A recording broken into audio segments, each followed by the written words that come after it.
Welcome back. Alpha Kappa Alpha is the oldest and largest sorority for African American women. 10,000 members will come here to San Francisco for AKA's biennial convention. Here to talk about the convention and a whole bunch more on AKA and what it does to the community. Please welcome their international president, Carolyn House Stewart. So nice to have you here. I thank you, and I love your pink tie. Well, thank you, and I love your outfit as well. Nice and bright on this Sunday morning. You were named the president just a couple of years ago. Your resume reads forever and a day. 32 years, a practicing attorney with the oldest law firm in Florida, and a lot of accolades and a lot of honors. Why Alpha Kappa Alpha, and what's that mean to you? Service. Yeah. Service to all mankind. All of these things, the degrees, you must give of yourself. And Alpha Kappa Alpha, since 1908, we've fulfilled our mission of service to all mankind. And so it's a part of our culture. It's what we do. It's who we are. Yeah, it is all about giving back, right? Yes. And you're teaching now too, you said. So, you know, teaching those about law and whatnot. It's yes. It's in your blood, I guess, right? Yes. Yes. Well, tell us why you're here in San Francisco. We're here for our biennial conference. We have these things every 2 years. We have members from all across the world here for our biennial meeting. Part of it is our business sessions, and then the part of it is the public sessions, including the public meeting on Sunday, the town hall meeting on Sunday, and the unsung heroes of the civil rights, AKA women, as well as our health village.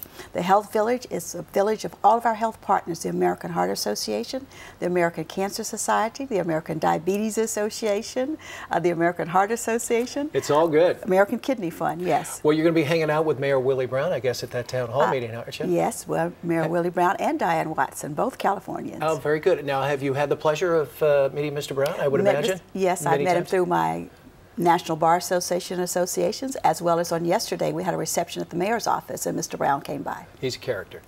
Great guy. We got him on our morning show. We always enjoy it. Well, let's talk about AKA a little bit. 250,000 members worldwide. Worldwide, and you are worldwide, not just here in the United States, right.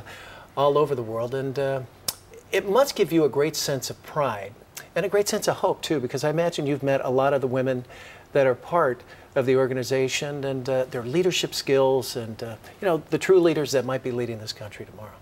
True. One of our members came all the way from Liberia. That was our first international chapter, established in 1947, and the chapter has now been reactivated.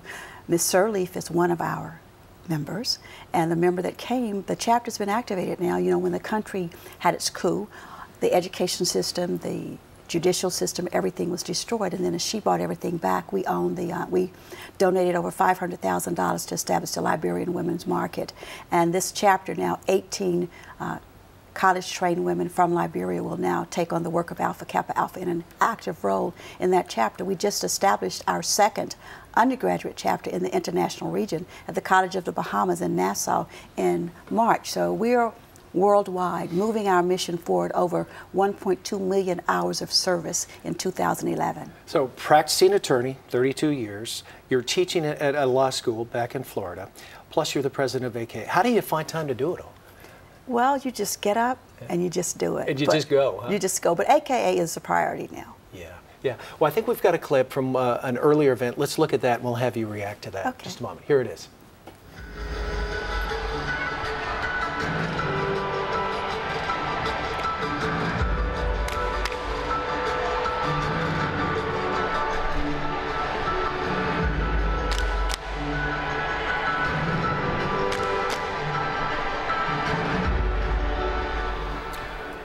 All right, take us through it. What is that, Carolyn? That is a portion of our youth summit in Atlanta. That was a part of our leadership conference in Georgia, where we had a summit for over 600 youth, and that's a performance by one of the groups that came to. See, those are the kids. That's the youth summit. We're having one of those in San Francisco also at the Joseph Lee Center.